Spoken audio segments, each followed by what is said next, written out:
지금 이란 전쟁도 하메네이 정부를 제거하고 핵무기를 연결시키거나 제거하겠다라는 명분으로 트럼프 정부가 전쟁을 시작했지만 실제 속내는 여러 가지가 있는데, 일단 첫 번째는 화폐 전쟁 관점에서 보면 중국과 위안화 석유 결제 또는 비트코인 결제를 하려고 하는 이란을 제거하기 위한 것, 이 첫 번째고, 이렇게 됐을 때 호르무즈 해협에서의 어떤 지정학적인 불안감이 생겼을 때 에너지 가격이 급등하면 괴로운 나라들이 있거든요. 이거는 과거의 모든 중동 전쟁 때 똑같은 양상을 보였어요.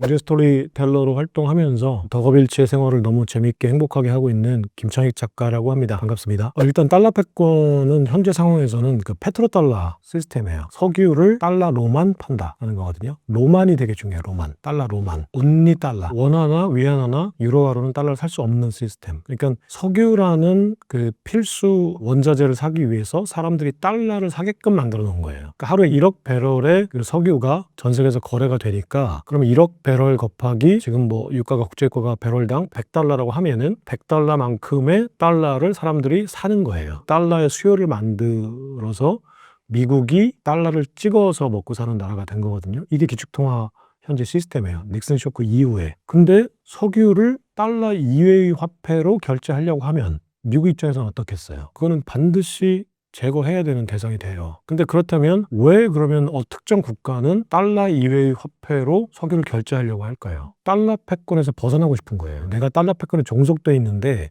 우리나라처럼 미국과 동맹국들은 아직까지는 뭐 달러만 써도 상관이 없고, 달러 환전이나 송금에 들어가는 비용 에 비해서 미국 주도의 경제 시스템에 편입되어 있는 게 이익이 크니까 그걸 따라가는 거거든요. 미국 주도의 달러 시스템을. 근데 예를 들어 중국이나 러시아 같은 경우는 미국과의 패권 경쟁을 하는 국가니까, 만약에 미국이 패권 경쟁을 하면서 뭔가 수단이 필요할 때 달러 결제망이라는 결제망을 무기로 쓸 수 있어요. 대표적으로 우크라이나 전쟁 2022년 발발했을 때 미국이 러시아의 달러 자금을 동결시켜 뻔했잖아요. 그러면 3천억 달러를 푸틴 정부는 그냥 공중에서 그냥 강도질을 당한 거죠. 그렇기 때문에 그 중국이나 다른 이란 같은, 중국이라는 그 미국의 패권 상대 국가는 석유를 하루에 1,500만 배럴, 거의 15%를 중국이 결제를 해요. 그럼 지금 서로 싸움을 하고 있는데 미국 좋은 일을 하고 있는 거잖아요. 그리고 내가 왜 석유를 제일 많이 지금 이란하고 사우디아라비아에서 수입을 하는데 내가 왜 이거를 달러로 바꿔서 결제를 해야 되지? 불만스러울 거 아니에요. 그냥 위안화로 결제하면 되는데. 그러니까 이제 그 중동 오펙 산유국들에게 위안화로 결제할 수 있는 국가들을 계속 포섭을 하고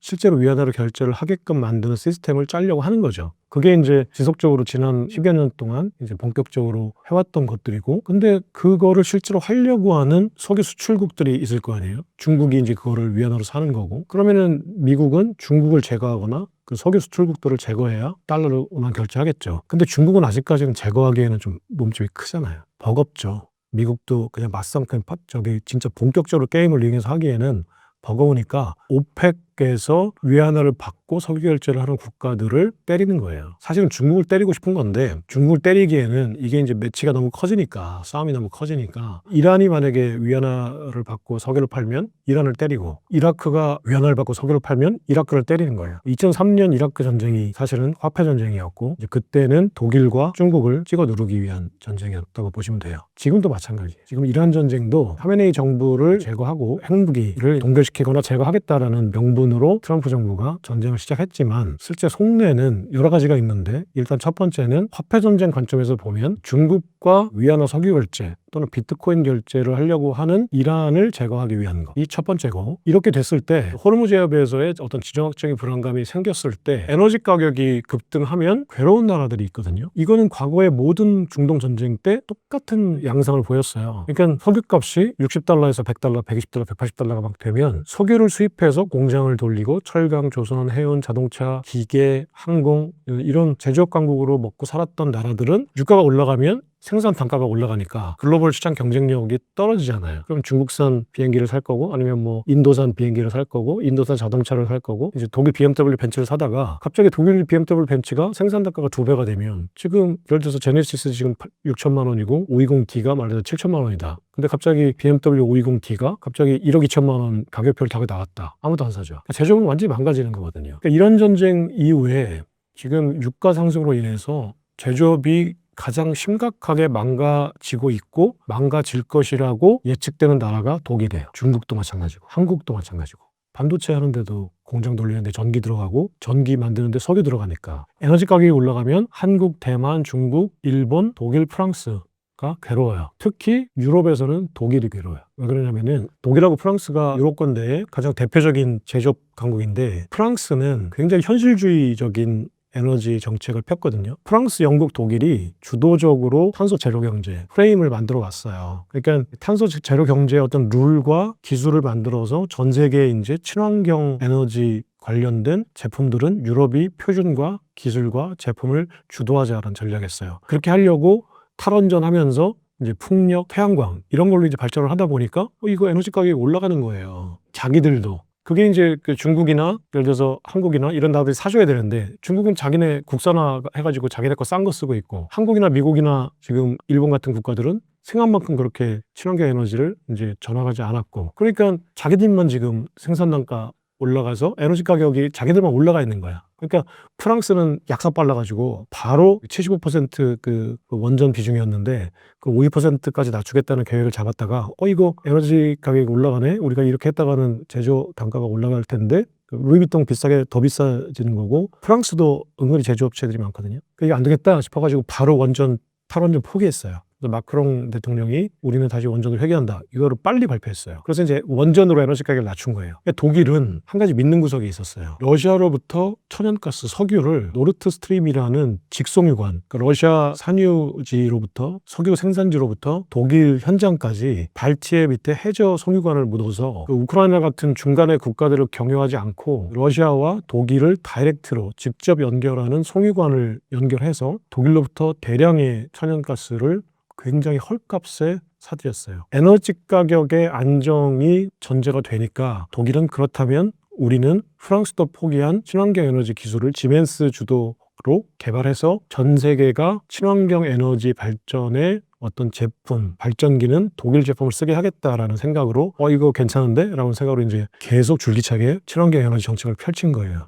독일은 또 녹색당의 어떤 구호나 이런 것들이 강하고 그리고 그 2차 대전 때 어떤 트라우마 때문에 그 핵에 대한 어떤 두려움이 좀 있어요. 그러니까 이제 원자력 발전도 이제 벗어나고 제로로 만들고 했던 거죠. 근데 이제 여기서 뭔가 하나가 갑자기 삐끗한 거예요. 제가 지금 아까 말씀드린 대로 독일은 러시아의 석유가 기본적인 전제였거든요. 그 에너지 단가를 낮추는. 만약에 러시아의 석유가 없었다면 독일도 에너지 가격이 올라가서 삐끗했을 거예요. 프랑스처럼 포기했을 텐데 잘 해오다가 2022년 러우 전쟁이 발발한 직후에 그 발트의 노르트 스트림 그 송유관에서 원인 모를 폭파 사고가 있었어요. 그 송유관이 다 그냥 터져버린 거예요. 그래서 러시아에서 독일로 직배송을 못하게 돼서 석유를. 그래서 독일이 러시아로부터 수입하는 천연가스 량이 지금 거의 제로예요. 그럼 독일이 지금 그걸 어디로부터 수입하는지 아세요 혹시? 미국으로부터 수입해요. 그러니까 러우 전쟁 이후에 그러니까 미국이 본 이득은 독일이 천연가스를 러시아에서 안 사고 미국에 산다라는 거고 그때부터 에너지 가격이 올라가니까 독일에 있는 제조업 공장들이 텍사스 어거스틴으로 많이 옮겼어요. 본사를. 텍사스가 에너지 가격이 싸니까. 그러면은 트럼프 입장에서는 러우 전쟁과 이란 전쟁이 어떤 결과를 갖고 온 거냐면 독일이라는 전 세계에서 가장 강력한 제조업 강국의 공장이 텍사스 어거스틴으로 본사를 옮긴 거예요. 공장을. 그러니까 이건 뭐냐면은 이란 전쟁이나 러우 전쟁은 미국의 입장에서 지금 지정학적인 어떤 그런 갈등은 결국 뭐냐면 페트로달러 시스템을 지키는 게 일단 한 가지가 결과적으로 있고 두 번째는 지금 미국 트럼프 대통령이 하려고 하는 금융 중심의 세계화 경제 구조를 제조업 중심의 탈세계화 경제 구조로 바꾸는데 굉장히 강력한 역할을 하고 있는 거예요. 전쟁이. 그렇다면 트럼프 대통령이 우리는 글로벌 제조업 공급망을 재편하기 위해서 전쟁을 했다.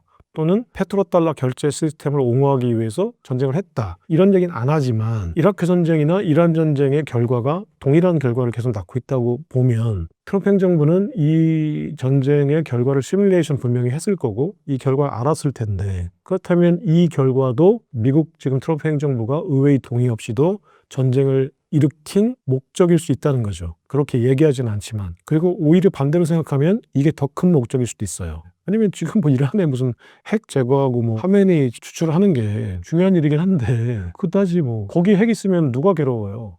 이스라엘이 괴로워요. 그럼 미국이 자기 돈 들여서 개입하지 않아도 이스라엘이 해결할 거예요, 그 문제를. 이스라엘 돈 들여서. 미국이 왜 그거를 자기네 돈 들여서 해결해요? 그러니까 미국은 가장 절실했던 거는 핵이라기보다는 제가 볼 때는 왜냐면 거기서 이란에서 지금 뭐 미국까지 뭐 워싱턴까지 대륙간 탄도 미사일로 핵을 쏘겠어요?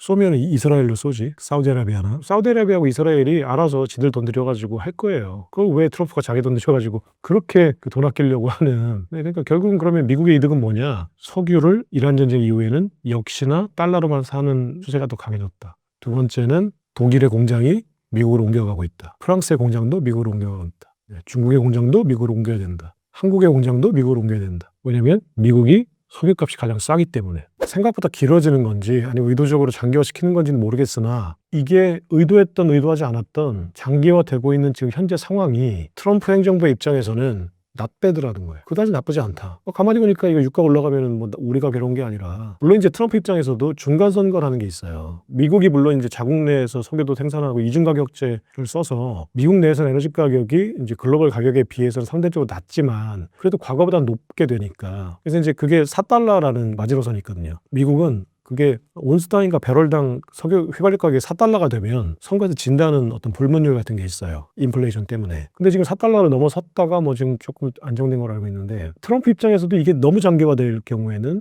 이제 인플레이션 문제 때문에 중간 선거에서 질 수 있다는 어떤 불안감이 있긴 있어요. 그래서 뭐 뉴욕타임즈 같은 데서는 뭐 트럼프가 지금 패닉에 빠졌다, 횡설수설하고 있다, 뭐 이런 이상한 얘기들을 막 해요. 근데 뉴욕타임즈는 그냥 누가 신문을 주면은 그냥 찢어버리면 돼요. 거짓말하는 매체예요, 뉴욕타임즈는. 또 하나는 이제 뭐 어쨌거나 이 상황이 트럼프 대통령 입장에서는 내가 의도한 거는 아니지만 미국의 어떤 이익에 부합한다. 제조업 이렇게 계속 길어질 경우에는 독일은 공장을 더 옮길 거고 중국도 조금 괴로울 거고 조금 아니라 중국은 너무 괴롭죠. 왜냐면 1,500만 배럴을 수입하는데 석유가격이 2배가 되면 세계에서 유가 부담이 가장 큰 국가니까 우리나라도 괴로워요.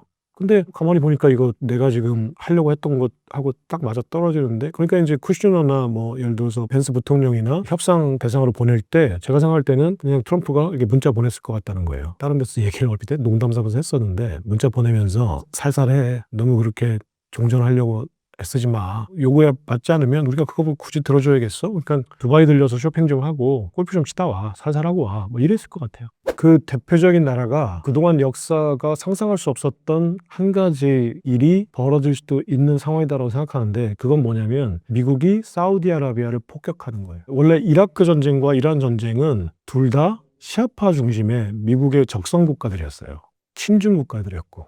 그러니까 이제 위안화로 석유를 결제하려고 하니까 이라크 전쟁을 미국이 냈고 그때도 독일의 경제가 제일 많이 망가졌고 이번에 이란 전쟁도 사실은 중국이 이란과 하메네이 정부와 우회적인 방법으로 달러 이외에 위안화나 비트코인 같은 결제를 하려고 했어요. 이 상황에서 벌어진 거고 정확하게 얘기하면 중국과는 어떤 식으로 했냐면은 중국의 칩스망이라는 어떤 디지털 결제망이 있어요. 스위프트 같은 그 중국 중심의 결제망이 있는데 그 망을 쓴 게 아니고 쿠폰 방식의 결제를 사용한 거예요. 예를 들면 이란한테 석유를 이제 중국이 사고 그러면은 이제 이란으로 송금을 해줘야 되잖아요. 달러로 송금하든 위안화로 송금하든 송금해줘야 되잖아. 근데 지금 결제망은 달러 송금 결제망이에요.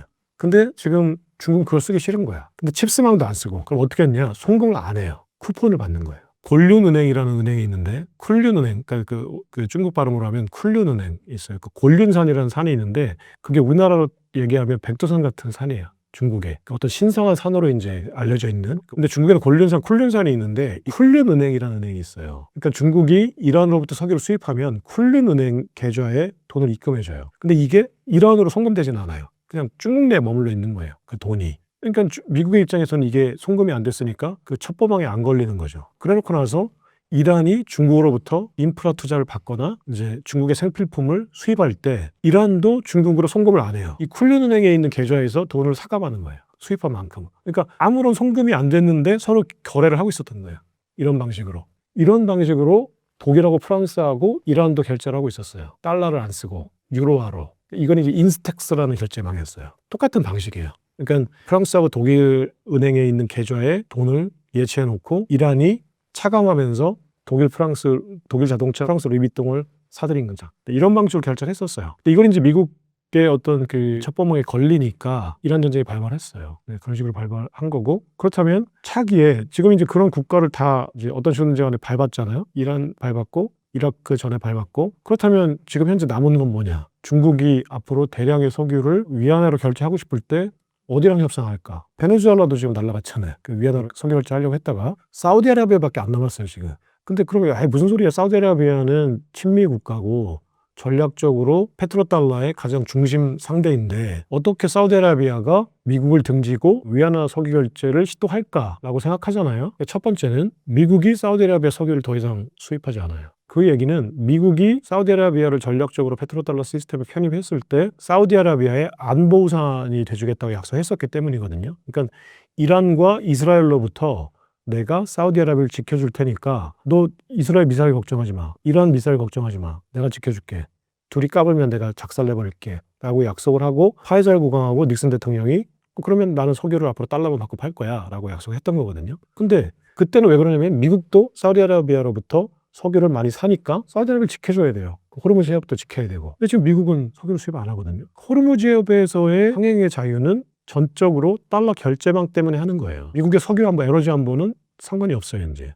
그러니까 이거 확인해야겠고 그 많은 돈을 들여가고 하기는 싫고 그러니까 이제는 니들이 좀 알아서 해봐. 일본한테, 중국한테, 한국한테 야 거기 우리 유조선 한 척도 없어. 다 니네 유조선인데 거기를 내가 왜 링컨하고 포드함 보내가지고 지금 포드함 지금 화장실 고장나고 불나고 뭐 세탁소 고장나고 하는데 그리고 거기 있는 애들 한 달 지나면은 집으로 보내줘야 되는데 집으로 안 보내줘 6개월 1년 동안 지금 거기 배 안에 처박아두고 지금 애들 다 우울증에 걸렸는데 우리가 왜 지금 이걸 하고 있어야 돼. 그러니까 니네가 니 돈 들여서 해라 좀 이제 안 할 수는 없으니까 그러니까 트럼프는 지금 이거 안 할 수는 없는데 니 돈 들여서 좀 해 이제 이런 거죠. 여기서부터 이제 우리가 그 청해함을 안 보내도 미국의 포드함이나 링컨함이 호르무즈해협을 지켜주니까 우리가 미국이 뭐라고 하면 그래 쟤들은 우리한테 와가지고 저렇게 막 진상 떨어도 우리 돈 안 들이고 호르무즈 해협이나 이런 거 지켜주니까 그래 가끔 와서 진상 떨다 가라 이거였잖아요. 그냥 봐줄게. 어차피 우리도 그냥 네가 진상 떠는 거 한번 봐주면 그 1년이 편하니까. 근데 지금 이제 진상만 떨어 이제. 그래놓고 해주는 게 없어. 그럼 우리가 동맹일 필요가 없잖아. 그거는 사우디아라비아도 이제 마찬가지예요. 옛날처럼 안보우산이 안 돼주려고 지금 해주겠다고 하긴 했어요. 안보우산은 계속 할 거야. 걱정하지 마. 라고 했는데 이거 호시탐탐 언제부턴가 안 할 수도 있는 거고. 그러니까 지금 사우디아라비아 입장에서는 야 우리가 무슨 뭐 의리 때문에 뭐 서로 거래한 거야? 서로 이득이 되니까 했지. 너는 우리한테 그 항공모함 보내주고 우린 너한테 달러로만 석유 결제한 게 사실 우리가 사실은 알고 보면 역사적으로나 철학적으로는 오히려 반미국가야. 왜냐면 9.11 테러가 누가 낸 거예요? 오사마 빈 라덴이잖아요. 빈 라덴은 사우디아라비아 사람이에요. 근데 갑자기 9.11 테러 복수한다고 부시 행정부가 누구를 폭격했어요? 후세인을 폭격했어요. 그러니까 미국 사람들은 그냥 우리 9.11 테러 낸 그 사람이 아랍 코브리였는데 부시 대통령이 막 코브리들 막 가가지고 폭격하고 죽이니까 복수했네 이랬죠. 근데 지금 엄한 놈 때린 거잖아요. 그래서 9.11 테러는 오사마 빈 라덴 사우디아라비아 사람 했는데 왜 이라크를 때려요? 웃기잖아요 되게. 그러니까 미국은 오히려 사우디아라비아는 적성국이에요. 오히려 페트로달러 시스템만 빼고 나서 보면 순위파가 오히려 원래 더 반미였고 이란은 원래 친미국가였어요. 그 이슬람 혁명 전까지만 해도. 이상하게 된 거야. 저기 꼬여버린 거야 막. 이 역사에 족보도 없고 뭐도 없어. 그냥 온리 자국의 이익이야. 사우디아라비아도 자국의 이익, 미국도 자국의 이익, 이란도 자국의 이익이야. 의리고 동맹이고 그거 다 개소리예요. 서로 이해관계가 보니까 약해진 거니 고리가. 그렇다면 사우디아라비아 빈살만도 언제 트럼프가 와가지고 이거 와서 진상 떨다 갈 거고 차라리 그냥 시진핑하고 거래를 하는 게 낫지 않을까? 이런 생각을 해요 지금 실제로. 그래서 리야드 협정이라고 2022년에 시진핑이 리야드를 방문해서 위안화 석유 결제 등등을 논의했었고 실제로. 그리고 이제 금을 받고 석유를 파는 시스템을 지금 실제로 가동하고 있고 물밑에서는 중국이 금을 받고. 그렇다면 미국이 언젠가는 아직까지는 이제 빈살만 왕세자가 트럼프 대통령의 눈치를 보잖아요. 진상 떨다가 칼질할 수도 있는데. 그리고 또 한 가지 아킬레스건이 하나 있어요. 빈살만은 카슈크지라는 그 워싱턴 포스트 칼럼니스트를 토막살인했거든요. 자기를 비판한다고. 그거는 어쨌거나 그 당시에는 국적은 미국 사람이었으니까. 미국 국적의 언론인이었으니까. 원래는 사우디아라비아의 와하브 가문이라는 가문의 언론 칼럼니스트였는데 빈살만이 자기 사촌 형들 다 때리고 막 을러가지고 왕세자 자리를 차지했거든요. 원래 장자 형제 상속을 하다가 처음으로 이제 그 다음 단계 할아버지, 아버지 때 원래 형제 상속이거든요. 근데 걔네는 워낙 많이 싸질러 놔가지고 형제가 많잖아요. 사우디아라비아 그 왕족은 수십 명이니까. 그러니까 아버지 때가 다 돌려먹기 하다가 보니까 할 사람이 없는 거야 이제. 그럼 이제 그 다음 세대로 넘겨줘야 되는데 그때 빈살만이 이거 내가 가만히 있다가는 장자 상속이니까 큰아버지의 아들 사촌 형이 하겠는데 그래서 힐튼인가 하얏트 호텔로 다 파트할 테니까 형 술 한잔 해 그래가지고 사촌 형도 다 불러모아서 딱 방문에다 모칠 딱 해놓고 여기 왕세자 안 되겠다고 각서 쓰시고 갖고 있는 재산 절반 나한테 토해내면 살려줄게. 와서 술 한잔하고 가. 근데 안 그러면 걔를 자존심 세우고 고집 피우면 죽여버릴 거야 하니까 이제 다들 알았어 했다가 이제 빈살만이 왕세자가 됐죠. 정통성이라는 게 없어요. 빈살만은. 컴플렉스가 있죠. 그리고 카슈크지라는 미국의 언론을 죽였어요. 그러니까 트럼프는 자기 나라 언론인을 죽였다라고 국제사법재판소에 세우겠다는 명분으로 그 사우디 왕궁에 델타 포스를 보내가지고 빈살만을 체포해 올 수 있어요. 마두로 한 것처럼. 그러니까 아직까지는 빈살만이 트럼프가 무서우니까 트럼프가 뭐라고 하면은 또 지사장 떠는데 또 들어줘야 되겠지 이런 생각하는 거죠. 근데 속으로는 지금 짜증나고 석유도 안 사주고 미사일도 안 보내주고 지금 그러시잖아요. 예전에 그 후티 반군인가 사우디아라비아 석유시설 드론으로 다 폭파시켰을 때 미국이 아무런 조치를 안 취했거든. 안보우산이 돼주겠다고 해놓고. 그러니까 사우디아라비아 빈살만도 이거 자꾸 내가 이거 미국만 믿고 있다가 이거 개털되겠는다는 생각하는 거지. 그럼 나중에 서로 이해관계 안 맞고 그러면 이제 계속 빈살만은 그럴 거 아니에요. 중국도 상대해서 뭔가 해야 되고 그리고 또 아까 얘기했잖아요. 정통성이 없잖아요. 그러니까 정통성이 없는 쿠데타 같은 것 등으로 이제 정권을 차지한 사람들이 공통적으로 하는 게 있어요. 정당화시켜야 되잖아. 내가 형제들 다 때려잡은 거를. 왜 그러냐면 그럼 그 형제들이나 과거의 전통이 잘못됐다고 얘기해야 돼요. 나는 그래서 그 잘못을 바로잡는 거다. 왜냐면 그 사람들이 계속 했다가는 우리 사우디아라비아가 망한다. 잘못된 길로 가고 있다. 그래서 나는 우리 사우디아라비아의 역사와 전통을 바로잡기 위해서 내가 쿠데타를 한 거지 내가 정권을 잡기 위해서 그런 게 아니야 라는 거거든요. 그래서 할아버지 아버지가 했었던 일들을 다 부정해야 돼요. 그리고 자기한테 표를 주는 사람들을 이제 포섭을 해야죠. 그게 뭐냐면 젊은이와 MZ세대와 여성이에요. 이슬람 율법에서 가장 소외된, 이슬람에서 여자는 사람이 아니에요. 그냥 가축이에요. 가축. 명예살인이라고 해서 조금만 뭐 하면은 우리 가문의 명예를 더럽혔어. 그래서 오빠가 여동생을 돌로 찍어 죽이고 막 그래요. 사람이 아니죠. 투표권도 없었고 지금 있는지 모르겠는데 아동도 마찬가지고. 그러니까 오직 성인 남성만이 이슬람에서는 사람이에요. 그러면 지금 불만일 거 아니야. 젊은 애들과 여성들은. 그러니까 빈살만이 가만히 보니까 내가 내 편 만들 수 있는 거는 여성과 MZ세대야. 그들을 그러면은 환호하게 해주려면 어떻게 해야 돼? 옛날 방식의 석유 가지고 먹고 사는 경제 시스템을 만들어서는 지금 저기 성인 남성들이 다 그거 일자리 차지하고 있고 다 그 지분 가지고 있는데 안 되잖아. 야, 우리 아빠 석유 사업 안 할 거야. 자, 그거 옛날 방식이야. 아버지 때 방식이고, 야, 이거 올드한 방식인데? 그래서 이제, 그럼 우리 뭐 갖고 할 거야? 엔터테인먼트, 금융, 마이스, 국제회의, 쇼핑 등등을 할 거야. 우리가 두바이보다 훨씬 더 쇼핑과 금융이 발전한 나라를 만들 거야. 그래서 그게 이제 네옴시티예요. 만리장성 같은 도시를 쫙 사막에 쫙 쳐서 그 장성 안에 첨단 시설과 친환경 에너지로 가동되고 비트코인 같은 크립토로 결제하는 그러니까 이제 젊은이들과 여성들이 일자리가 생기고 히잡 안 쓰게 해주겠다. 여성들도 투표권 주겠다. 뭐 치마 입고 다녀라. 미니스커트 입게 해주겠다. 뭐 이러니까 여성들도 환호하고 젊은이들도 환호하는 거죠. 그러니까 완전히 과거와는 다른 경제 시스템과 정치 시스템과 문화를 만들려고 하는 거죠. 빈살만은. 그렇게 하고 있는데 트럼프가 옆에 와서 너 지금 그거 하려고 하는데 돈 필요하잖아. 너 지금 돈 있어? 아람코 석유회사 팔아가지고 하려고 했는데 아람코 안 팔리잖아. 너 그거 어떻게 할 건데? 너 금융도시 만든다고 하는데 이스라엘 그 금융사 헤드쿼터 여기 안 들어오면 그게 금융도시야? 껍데기만? 우리나라 여의도에 국민은행, 신한은행, 뭐 증권사들 다 빠져버리면 그게 금융도시가 아니잖아요. 너 좀 알아서 해봐. 까불다가 괜히 처맞지 말고. 지금 그런 상황이거든요. 근데 서로 이렇게 하고 있는데 나중에 가서 이해관계가 틀어질 때는 미국이 언제든지 사우디아라비아를 폭격할 수 있죠. 그래서 저는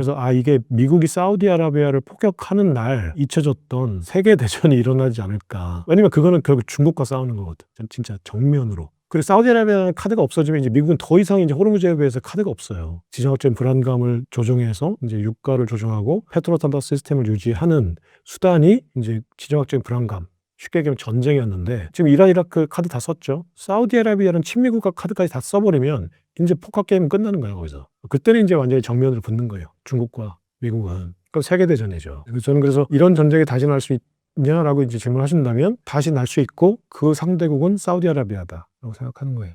안녕하세요. 저는 생크션랩의 대표 조의준이라고 합니다. 생크션랩은 제재와 수출 통제 그리고 지정학에 대한 정보를 제공하고 컨설팅 해드리는 그런 스타트업입니다. 현재 이란 전쟁의 상황은 모두가 다 아실 것 같아요. 2차 협상까지 그냥 끝났고요. 사실은 뭐 제대로 이루어지지 않은 거죠. 그리고 이거는 이례적인 건 아니라고 생각합니다. 왜냐하면 제가 늘 말해왔는데 우리 6.25 생각해 보십시오. 이건 전쟁입니다. 그냥 한두 번 때리고 마는 게 아니고 전쟁이 일어난 거예요. 전쟁이 일어났을 때 양측이 어느 날 갑자기 만나서 여기서 그만하자 쉽게 할 수 있지 않습니다. 왜냐? 여기서 죽은 사람도 있고 여기서 때리다가 제대로 정치적 목적을 못 이룬 것도 있기 때문에 이거는 뭐 쉽지가 않고요. 우리 휴전 협상 하는데도 2년 넘게 걸렸습니다. 그런데 이거를 뭐 한 번, 두 번 만나는데 끝난다? 그렇게 생각한 건 너무 좀 나이브한 생각이고 너무 희망 회로를 많이 돌린 게 아닌가 싶고요. 그래서 저는 이런 교착 국면이 이제 문제는 언제까지 가느냐라는 건데 이거는 뭐 사람들마다 생각이 다를 겁니다만 이렇게 시간이 계속 늘어나면 조금 몰리는 쪽은 오히려 트럼프 대통령이 되겠죠. 왜냐하면 트럼프 대통령은 중간 선거도 있고 특히 민주주의 국가들은 미국은 전쟁을 하기는 쉽지만 끝내기가 굉장히 어려운 나라거든요. 그래서 이걸 제대로 끝내지 못한다면 트럼프 대통령은 선거 앞두고 굉장히 많은 불만에 휩싸일 거고 그리고 인플레이션 이런 문제 때문에 국내 정치적으로도 굉장히 욕을 많이 먹을 겁니다. 그래서 오히려 시간을 끌기 전략을 하는 건 이란 입장에서는 트럼프의 공간을 줄여나가는 그런 효과를 얻고자 이란이 이렇게 시간 끌기를 하는 게 아닌가라고 저는 생각을 합니다. 전쟁은요, 트럼프 일군 시절에 국방부 장관을 했던 제임스 매티스 장관이 한 말이 있습니다. 의지의 대결이라고요. 아무리 무기가 좋고 아무리 많은 군대가 있어도요, 의지가 강한 사람이 이길 수 있는 게 전쟁입니다. 베트남전 보십시오. 베트남이 이겼잖아요.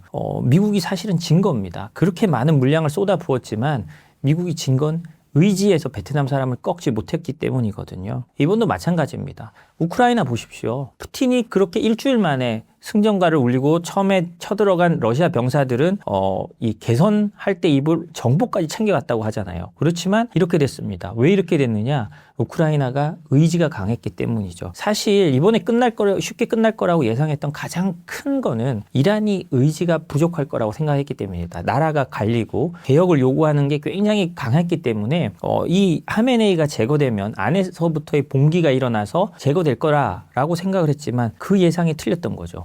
모사드도 그렇게 말하고 이스라엘도 그렇게 트럼프를 설득했고 트럼프도 이번엔 되겠는데? 라고 생각해서 들어갔지만 오히려 역효과가 났죠. 그래서 이거는 우리가 참 전쟁이란 걸 특히 역사의 변곡점은 인간이 예측하기가 굉장히 어려운 건데 이 의지에서 이란이 강하게 버티고 있는 겁니다. 오히려 반대파들은 목소리를 잃었고 야당들조차도 이번에는 함께 싸워서 이겨야 된다라는 식으로 변해가고 있으면서 쉽게 끝내기 어려운 상황이 된 거죠. 그리고 오히려 이제 협상을 하려면 주체가 있어야 되는데 이란의 주체가 트럼프 대통령이나 이스라엘이 하메네이부터 시작해서 지도부를 다 암살하기 시작하면서 그러니까 사실은 폭사시키면서 그거를 주도권을 잡고 협상할 사람마저도 지금 없는 상황입니다. 이럴 때는 군대가 앞서게 되고요. 군대 특히 혁명수비대는 여기서 밀리면 자기들이 죽기 때문에 더욱 강성으로밖에 나갈 수가 없죠. 그러니까 예상과 다르게 좀 길어질 수밖에 없는 상황이 오고 있다라고 말씀을 드리고 싶습니다. 이게 결정적으로 핵을 명분으로 하고 있잖아요. 그 뒤에는 무슨 페트로달러나 석유를 어떻게 하고 이런 여러 가지 말이 있지만 어쨌든 우리가 꼭 봐야 되는 건 핵입니다. 이게 워렌 버핏도 가장 자주 말하는 게 그거잖아요. 워렌 버핏이 글로벌하게 가장 걱정하는 게 뭐냐? 바로 핵이라고 하는 거 아닙니까? 핵이 과거에 미국과 소련만 있을 때도 통제가 어려웠는데 이제 북한까지 9개 나라가 있다. 이란까지 10개의 나라가 생기면 그게 어떻게 될지 누가 아느냐라고 워렌 버핏이 그렇게 말을 합니다. 그만큼 이제 핵은 통제하기 어마어마한 살상력을 가졌지만 통제하기 어려워지고 있다는 건데요. 그 미국 입장에서 이 핵 협상을 하려면 어떻게 해야 될까요? 당연히 선비핵화 후보상을 말할 겁니다. 우리 북한이랑도 할 때 보십시오. 그런데 북한은 단계적 동시행동 계속 말했습니다. 하나 풀어주면 하나 하고 하나 풀어주면 하나 하고 그럼 미국은 이렇게 말할 거예요. 우리가 니들을 어떻게 믿냐? 라고 하는 겁니다. 그러면 북한은 미국이 어떻게 말합니까? 나라고 너를 어떻게 믿을 수 있겠느냐라고 하는 거죠. 이게 아주 간단하지만 북한과의 협상을 보면 누구든 비핵화하고 혹은 우라늄 농축한 거를 몇 년 동안 동결하거나 아니면 더 이상 안 하겠다. 20년간 안 하겠다. 이렇게 하면 금방 될 것 같은데 협상에 들어가면 쉽지가 않은 겁니다. 우리 북한 비핵화 협상도 사실 북한이 비핵화하겠다. 핵 포기하겠다. 뭐 여러 번 말을 했어요. 그러면 어떻게 하느냐 가지고 지금까지 싸우고 있는 거예요. 결론적으로. 근데 그 사이에 북한은 이미 핵을 개발하고 미국을 쏠 수 있는 ICBM 까지 만든 것처럼 이게 서로 그 명분을 하면서 어떻게 협상할지 경로가 있는 겁니다. 근데 그 경로는 간단해 보이면서도 가장 어려운 부분이거든요. 그래서 그런 부분에서 여러 가지로 막혀 있다라고 생각하면 될 것 같습니다. 그래서 아마도 실무진은 그 부분에 대해서 지금 이란과 미국이 뭐 파키스탄을 중재를 통해서 아마 협상을 하기 위해서 굉장히 뭐 여러 말이 오가겠지만 그걸 또 결정을 하려면요. 위에 이란에 아주 확실한 결정권자가 있어야 되는 겁니다. 그런데 아까 말씀드렸듯이 이란은 지금 트럼프의 말도 그렇고 뭐 여러 언론 보도를 봐도 명확하게 그걸 결정할 수 있는 사람이 없어요. 그러면 협상이 더 오래 갈 수밖에 없는 거 아닐까 싶습니다. 협상은 아까 말씀드렸듯이 쉽지 않을 것 같습니다. 제 예상은요. 그렇지만 처음에 미국이 막 폭격하던 때 같은 이제 고강도의 어떤 충돌보다는 저강도의 충돌로 오래 갈 수도 있다고 생각을 합니다. 호르무즈 해협도 어느 정도 정상화가 되는 선에서 될 가능성도 있고요. 그리고 계속 오랜 기간 협상이 이어질 수도 있는데 물론 그 사이에 트럼프 대통령이 뭐 변덕을 부리듯이 더 이상은 안 되겠다고 공격을 하거나 이런 사건이 있을 수 있겠지만 그런 업앤다운은 있겠지만 전체적으로는 긴장감이 처음보다는 내려간 상태에서 좀 오래 갈 수 있다고 저는 개인적으로 생각을 합니다. 다만 그럼 어느 정도까지냐라고 생각해 봤을 때 트럼프 대통령은 중간 선거 때까지 이걸 끌고 가고 싶지는 않을 겁니다. 그래서 이란의 어떤 명확한 협상 주체가 나타나고 서로 이제 협상을 할 만한 상황이 되면 빠르면 뭐 5월, 6월 그리고 여름을 넘기지 않는 선에서 뭔가 해결될 가능성이 있지 않을까라고 생각하고요. 그게 해결되지 않는다고 해도 전쟁 초기와 같은 고강도 충돌보다는 어떤 저강도로 좀 가지 않을까 싶기는 합니다. 이란은 신정체제의 승리고 국민의 패배입니다. 신정체제는 자신들의 정권과 거의 뭐 넘어질 뻔했던 신정체제가 미국과 이스라엘의 공습으로 신정체제가 유지되고 또 이란 혁명수비대의 권력은 사실 이란 혁명수비대는 이번 전쟁이 있기 전까지만 해도 전 세계에서 버림받았습니다. 미국도 제재를 했고 지금까지는 혁명수비대 자체를 제재하지 않았는데 그런 나라는 미국밖에 없었는데 반대파 시위대를 학살했다는 이유로 EU부터 시작해서 세계 거의 모든 나라들이 이란 혁명수비대와 거래를 끊는다고 했습니다. 거의 뭐 사실 거래를 할 수 있는 게 중국 정도밖에 없었고요. 만약에 유엔이 정상적이었다면 이란 혁명수비대는 유엔 안보리 제재에 의해서도 제재를 받을 만한 그런 집단이었어요. 그렇지만 이번에는 아예 완벽하게 그 나라의 실권을 잡은 신정체제를 등에 업은 최고의 권력기관으로 등장을 했고요. 그러면 어떻게 되느냐? 최대 패배자는 이란 국민들이 되겠죠. 이제 신정체제는 점점 강해지고 자유에 대한 억압은 더욱더 거세질 겁니다. 그리고 경제를 살리고 해야 되는데 모르겠습니다. 이번 이 휴전 협상을 하면서 이 신정체제가 핵을 완전히 포기를 하거나 어떤 협상을 해서 제재 해제를 일부 받아내면 모르겠는데 그렇다고 해도 이 신정체제가 유지되는 한 이 제재 해제가 완벽하게 되기가 쉽지 않습니다. 그렇기 때문에 국민들의 삶은 여전히 팍팍할 가능성이 높거든요. 그래서 승자는 이란 신정체제, 그다음에 이란 내의 패자는 이란 국민들이 될 거고요. 미국 입장에서는 사실은 체면을 좀 많이 구기게 되는 상황이죠. 왜냐하면 정권 교체를 목적으로 해서 들어갔는데 정권 교체가 일어나지 않았으니까요. 트럼프 대통령은 그전에 하메네이가 죽었다라는 이유만으로 정권 교체가 됐다라고 약간 정신승리적인 어떤 발언을 하기도 했는데 그렇지만 현실은 미국 입장에서는 어떤 전략적 목표를 못 이룬 것도 있습니다. 여기서 휴전을 하면서 어떤 핵 확산이나 핵을 개발하지 못한다는 데 대해 좀 더 명확한 그 합의가 이루어진다면요. 과거 이란 핵 합의보다 더 강하게 이루어진다면 그 자체만으로는 사실은 굉장히 칭찬할 만한 일이라고 생각을 합니다. 뭐 세계 평화에도 그렇고요. 그렇지만 사실은 그런 전쟁 전에서도 이란은 그런 거는 수용할 의도가 있다라고 했던 보도가 많이 나왔고요. 과거 오바마 때 10년 뭐 이렇게 했는데 15년, 20년도 받아들일 수 있다라는 보도가 나왔는데 이번에 이렇게 해서 뭐 15년, 20년 동안 뭐 핵 개발을 안 하겠다라고 한다면 사실은 뭐 굳이 전쟁할 필요가 없었던 그런 상황인 겁니다. 그래서 미국은 뭐 쉽지 않죠. 물론 뭐 미국이 이런 분석도 있습니다. 미국은 그렇지만 이번에도 자신들의 군사력을 확실하게 보여줬다. 라는 평가도 있습니다. 그래서 다른 나라들이 까불지 못할 거다라고 하는 게요. 뭐 사실 유튜브 이런 데 보면 미국이 이번에 뭐 전투기도 떨어지고 해가지고 굉장히 체면을 구겼다고 하는데요. 한국국방연구원의 안보전략센터의 이장욱 신흥연구실장님이 말씀하신 거 언론 인터뷰를 보면요. 이번 전쟁은 과거 개념에 머물렀던 이제 로봇, 드론 이런 것들이 이제 정말 최첨단 기술이 AI까지 한꺼번에 등장한 첫 전쟁이었다는 거거든요. 그래서 단순한 연구 단계가 아니고 실전에 적용해 본 건데 이렇게 실전에 적용해 본 나라가 전 세계에 미국밖에 없겠죠. 당연히. 그리고 이런 신흥 기술 평가에 따르면요. 미국이 80점이고 중국이 60점이고 유럽이 40점, 한국과 일본은 한 20점대래요. 그러니까 군사 기술이 이렇게 들어가는 걸로 보면요. 그렇기 때문에 이 격차는 점점 더 벌어지고 있다고 합니다. 미국과 다른 나라들의 격차는요. 그래서 그런 면에서 미국이 또 압도적인 군사력을 보여줬다라는 점이 있을 것 같습니다. 정치적으로는 굉장히 애매한 위치에 있지만 군사력으로는 뭐 베네수엘라의 마두로 축출에 이어서 이번에도 보여주면 미국이 얼마나 압도적인가를 한 번쯤 보여준 사례가 되고요. 또 다른 거는 이렇게 압도적이라도 미국 마음대로 할 수 있는 게 많지 않다라는 것 또한 보여준 거죠. 그래서 이게 양가적인 게 있는 겁니다. 그 우리나라에 미칠 영향은 뭔가 어쩌면 우리나라가 그 이란 전쟁으로 인한 최대의 피해자죠. 우리는 뭐 사실은 에너지가 호르무즈 해협을 통해서 와야 되는 나라잖아요. 거기에 막히면 우리는 다른 게 방법이 잘 없습니다. 뭐 미국에서 사오든가 다른 홍해를 통해서 들여오던가 하는 우회로가 있는데 우회를 통해서 완벽하게 대체하기가 힘들고 한국이나 일본 같은 경우는 끝없이 에너지 구걸을 하러 다녀야 되잖아요. 이렇게 보면 한국에 미칠 영향이라고 하면 한국에 오히려 가장 부정적인 상황이 아닌가라고 저는 생각을 합니다. 뭐 한국무역협회에 따르면요, 유가가 10% 오르면 우리나라의 수입액이 한 2.7% 정도 더 오른다고 합니다. 그만큼 한국 입장에서는 수출해서 먹고 사는 나라가 수입액이 더 올라간다는 건 단가가 훨씬 더 안 좋아진다는 거잖아요. 마진이 안 좋아진다는 거잖아요.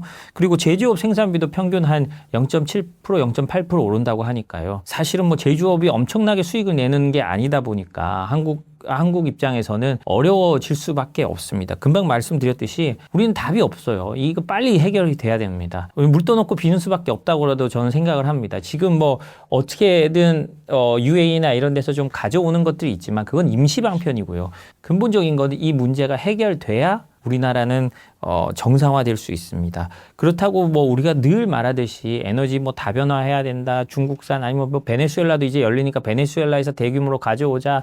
뭐 브라질에서 대규모로 가져오자라고 하는데 쉽지가 않습니다. 우리 공장들은 이미 중동에 특화돼 가지고 다 지어져 있고 정유 시설들이 그렇다고 새로운 종류의 원유를 막 들여올 수도 없는 거거든요. 그렇기 때문에 현실적으로는 우리나라는 방법이 없어요. 그게 참 안타까운 일이기도 하고 이 문제가 빨리 해결되기를 우리가 진짜 전 국민이 어쩌면 손꼽아 기도해야 되는 그런 상황이 아닌가 싶습니다. 변수는 뭐 이란이 어떻게 하느냐, 미국이 어떻게 하느냐가 있을 텐데 저는 뭐 사실 100% 미국에 달렸다고 봅니다. 트럼프 마음에 달린 거죠. 변수라고 한다면 이란이 마음을 열고 뭐 새로운 제안을 한다고 했을 때도 그때 받고 안 받고는 모두가 트럼프에 달린 겁니다. 그래서 이게 좀 장기화될 때 한때 이런 예상이 나왔습니다. 이게 이란 전쟁이 3달 이상 가면 유가가 350불까지 올라갈 거다라는 얘기까지 나왔거든요. 지금까지는 지금 유가가 한 90불에서 100불 사이 왔다 갔다 하고 있는데요. WTI 기준으로요. 그 이유는 모두 다 이 전쟁이 빨리 끝날 거다라고 생각하는 겁니다. 그리고 다른 쪽으로 그 에너지를 받아들이는 게 지금은 힘들지만 어찌됐든 꾸역꾸역 살아갈 수 있다라는 건데요. 그게 아니고 이 전쟁이 더 장기화돼서 중간선거까지 넘어갈 수 있다라는 생각이 들고 미국도 어쩔 수 없이 계속 공격을 퍼붓는 상황이 온다고 하면 유가가 또 훨씬 더 올라가겠죠. 350불까지 올라가는 최악의 상황이 온다면 우리 경제나 뭐 전 세계 시장이 어떻게 될지는 알 수는 없지만 아마도 그 어마어마한 조정을 겪게 되겠죠. 그래서 뭐 시나리오를 짜본다면 어떤 지금처럼 저강도로 충돌이 계속되면서 어느 정도 주가나 뭐 이런 부분을 유지해서 갈 수도 있겠고 아니면 정말 최선의 시나리오는 미국과 이란이 합의해서 일부 제재 완화를 하고 이제 호르무즈 통행도 정상화하는 그런 상황도 갈 수 있겠죠. 그리고 마지막으로는 협상 실패와 아예 이제 미국이 꽁꽁 싸매는 봉쇄로 들어가는 게 있을 수 있다고 하는데 저는 사실은 뭐 저강도 충돌이나 아니면 잘 되는 거를 바라고 그게 가능성이 더 높다고 하지만 전쟁이란 건 알 수가 없습니다. 광기와 광기가 만나는 거기 때문에 저는 협상 실패 후에 정말 유가가 배럴당 350불 가는 상황도 저희가 배제할 수 없다고는 생각을 합니다.